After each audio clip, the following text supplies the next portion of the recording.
let's look at the structures of one sarcomere. So this here, this is one sarcomere. That's not a cell, it's not a protein. I don't know how to spell it. But one sarcomere is just a unit of contraction. It's a specific arrangement of proteins that can create movement. So this is a Z disc. This is a Z disc. This is the M line. Let's remind ourselves here that this thick line is myosin, and it looks like a tree that's kind of lying on its side. We also have these lines right here that are actin. Let's label those. Actin, myosin. And then we also have these squiggly lines, which are a protein that we've seen before in connective tissue, which is elastin. And yes, I have drawn their names and their lines in accordance to kind of like their thickness. So let's look more specifically at myosin. Not only does it look like a tree lying down, but it seems to have these little heads coming off of it. It's like heads that are attached to top thunderbolts. I'll let you have that analogy. This is a myosin head. The thunderbolt is a hinge upon which we will facilitate movement.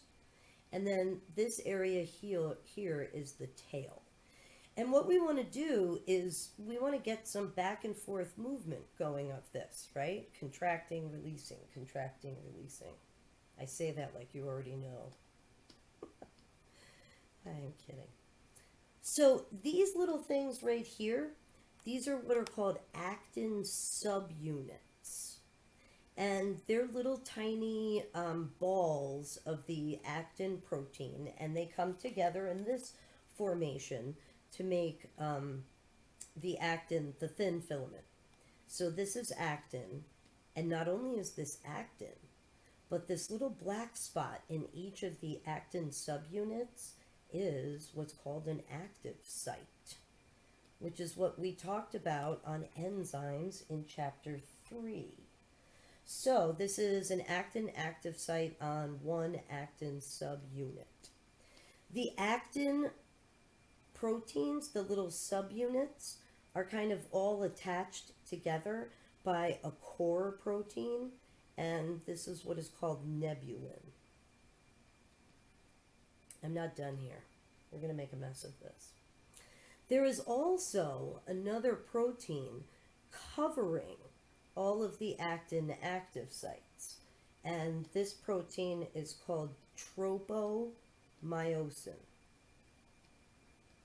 Here in this picture, it is covering the actin active sites.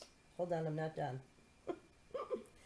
There is also another protein that kind of looks like the head of a cartoon character that might be a bird.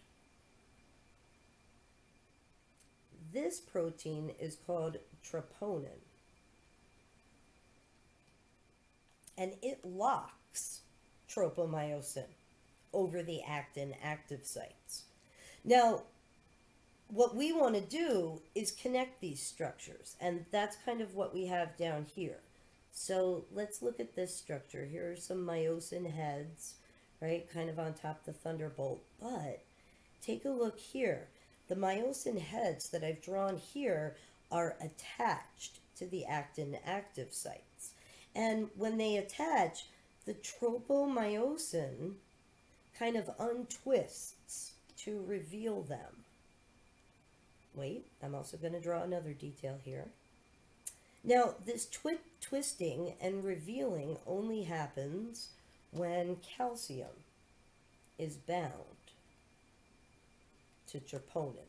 So let's label a few things because we'll put them into motion when we do the physiology. This is calcium, and it's bound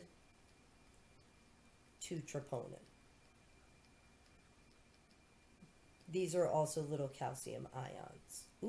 Good word. Calcium cations. So that is calcium with troponin bound. Troponin with calcium bound to it. This is tropomyosin, but now it is not covering the actin active sites. And what this allows is a structure right here, which is the attachment of myosin to actin, and this structure is called a cross bridge. And this is what we use to make movement.